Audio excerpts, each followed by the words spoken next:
Welcome. Check It Out with Jessica Lee. I'm here with Lauren Larsen Diehl, who's the Senior Director of Customer Success Management at Oracle. Welcome, Lauren. Thank you, Jessica. Delighted to be here today. Yeah, love your outfit. Thank you. Yours too. Thank you. We're here to talk about the trends in the market.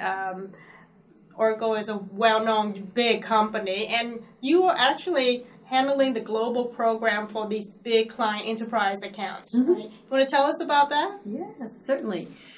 So I've been at Oracle for almost 29 years. Okay. A lot of evolution. We continue to evolve and making sure that we are enabling our customers for success. And in the early 2000s, I had started to run the program in North America, which was what evolved today to be our customer success organization. And it was a small, maybe $2 billion or so. And I quickly realized that our customers wanted and needed more. Mm-hmm. They weren't happy with just, they were happy a North America solution. It needed to encompass a global. Most of these large customers were much bigger than Oracle. Right. They're much larger enterprises. And they looked to Oracle not only for just the technology grounding, but the ability to make them more strategic with their customers. Mm-hmm. So I had to globalize the program. And within that, within a few years, we globalized. Customers were happy that we continued to evolve to the approximate 10 billion that we are today. 10 billion, that's a big number. That's a big number. But it wasn't called customer success before, right? It Correct. has changed. Right. It would be amazing if almost 15 years ago we just came up with customer success and the whole industry just evolved around that. It went from what? Client success? I think we started as SDMs, service delivery managers, enterprise service delivery managers, customer support managers, and then customer success managers. Right. So there's a lot of combination of like account management. So you said protect and grow. Mm-hmm. Okay. Mm-hmm. So what are the trends that you're seeing in the industry? Our largest customers today, as I mentioned, really want to make sure that they are leveraging the investment that they have today, specifically with Oracle. And these large customers are a very big investment in Oracle. We also need to, at the same time, make sure that they are continuing to be more competitive with their competitors and valuable to their customers out there. Mm-hmm. And the only way to really do that is to make sure that they have a path that includes the whole options, right? So most of these customers are hybrid cloud or multi-cloud. Yes. And we need to make sure that we are understanding their path, their journey forward, and enabling that journey to be as streamlined and simplified as possible. Mm-hmm, mm-hmm. And I know that some of these accounts, you have had long, deep relationships with them. Oh, yeah. That's one of the beautiful things to see some of these largest accounts in the world just evolve. Oracle helped them through so many transitions. They ebb and flow. And the account management aspect, we've had many people on accounts for 10, 15 years or more. Most of them have lots of seniority, are very senior. In order to build that credibility and be able to go to a customer that large globally and help them and enable them for future success. Right. What challenges do they face, and how does your program try to help them? Yeah, so we have lots of internal toolings that enable our account teams to leverage the data that we have and the information, right? Information is more data. Insight. Right, that automates as much as we can to give them more insight, to have those strategic discussions, to make sure those customers are comfortable and happy with Oracle, that we can then have that credibility to say, this is where we are seeing you can be more competitive and we can guide you down that path. Right. And that's pretty exciting to see, customers grow. It continues to, of course, the cloud segment everywhere continues to grow. And it's having that ability to know that it's going to be a hybrid world for a long time. And the way you measure is really about the total life cycle management. It's like the total lifetime spend. Because the revenue could be coming from different sections. Right, absolutely. Years ago it was all about the on-premises environment. As we were just the whole industry was journeying to the cloud, and now everybody's in there, but everyone has a different flavor. Right? And it's how do you make it all work together and make sure that there's a strategic plan coming forward, that it's not just a multi-mix. There was actually a plan. Of course, we would love it to be the complete Oracle plan because we think that's incredibly compelling. A little biased, but no. I want to shift now to the women in tech discussion. I know you've done a lot. At Oracle, you're one of the leaders for the women in tech, and you're involved in all kinds of organizations. Can you bring a little bit more color to that? Oh yeah, it's certainly one of my passions. In our community, my passion is enabling that community for success. And in parallel to that, I'm the executive sponsor for Oracle Women's Leadership. And I love to empower and enable those women to go forward.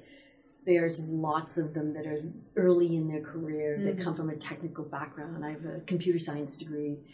I completely understand how sometimes women feel ignored, or they may be the only one in the room amongst a series of men. And I fortunately never felt really awkward, but lots do. And so how do you help those folks feel completely equal and comfortable? So it's that empowerment piece that I truly love. I held a session a week ago on Friday for our Oracle Women's Leadership at headquarters on finding your superpower. It was after a conference that I was at recently, and I had run into a few of them. And they weren't empowered with what their superpower. I said, okay, stop right there. We're going to fix that. As busy as we are in Q4, I still have time for that. Yes. These are the women that are going out to empower others. Yeah. How can we start off our next fiscal year without them really engaging everything that they have? And you don't know how to go forward unless you know where your strong points are. And of course, there's always going to be weak points, and you can work on those. But moving forward with your strengths is huge. So we had a really delightful time. And every woman in the room at the end of the session, even though I said no pressure, you don't have to have it all done today, they all came forward with their superpower. And boy, were we fired up. I'm going to ask you then, what is your superpower? I'm an enabler. And my passions are empowering and driving collaboration. And those passions feed that enablement superpower. Let's dive deeper into this customer success program.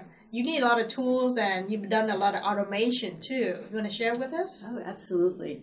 That's one of the most exciting things.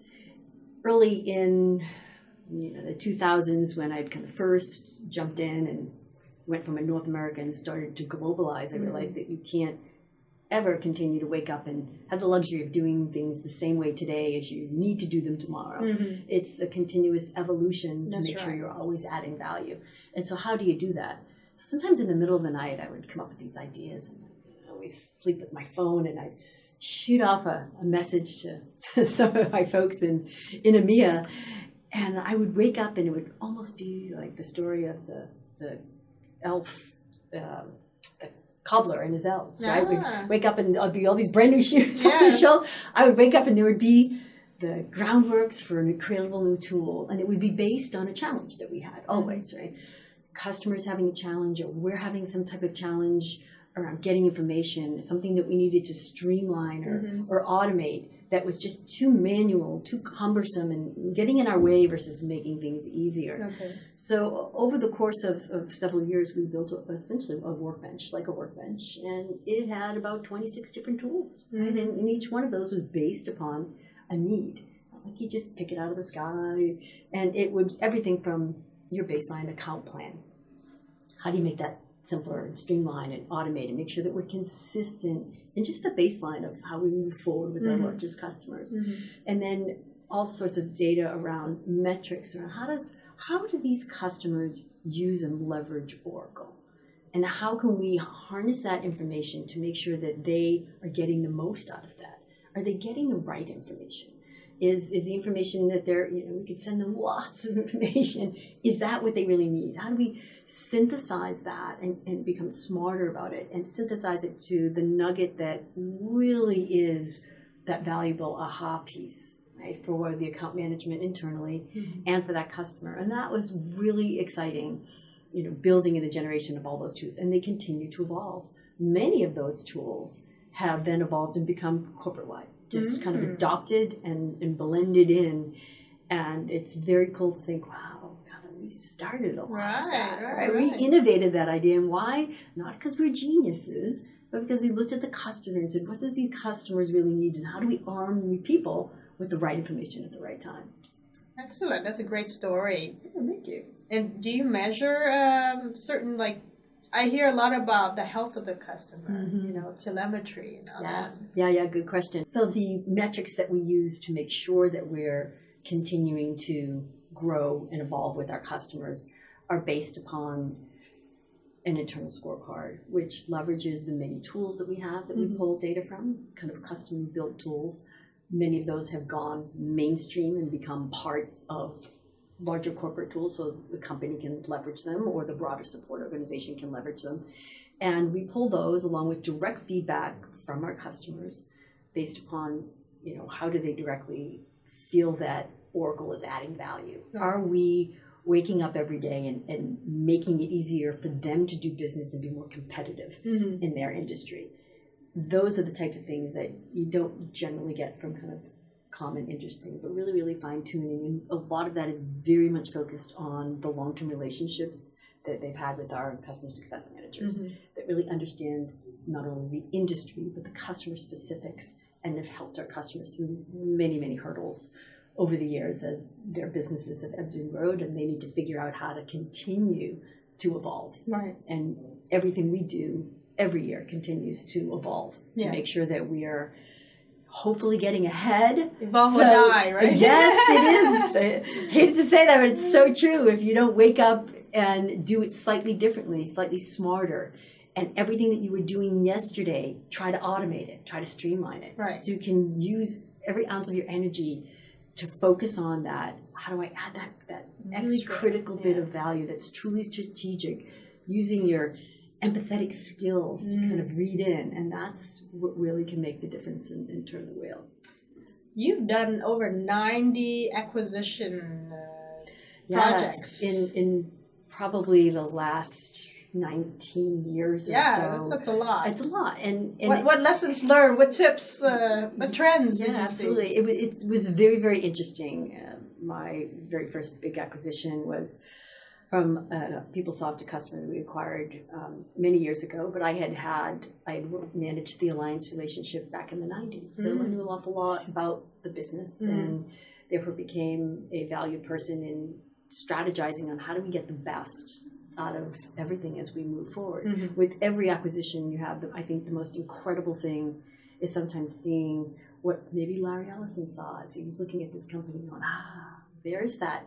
It could be a piece of technology. It could be a chunk of market share. It's different all the time, right. But finding that little aha moment, and there's one in every single acquisition. And there's still a lot of acquisition happening, right? Absolutely. And now they're smaller. There's still many ongoing as every large company is continuing. And most of it is in the cloud-focused pieces. Okay. And so it continues to move, and it's very, very much streamlined and automated, making sure that we're picking up pieces that broaden our portfolio to make sure that we're continuing to add value to the customers. Yes. It kind of goes back to how do we make sure that we're synthesizing everything that we had and continuing to add value. We kind of buy some pieces, we integrate, we build around it, we make it better than it was before, better, stronger, faster. Yes.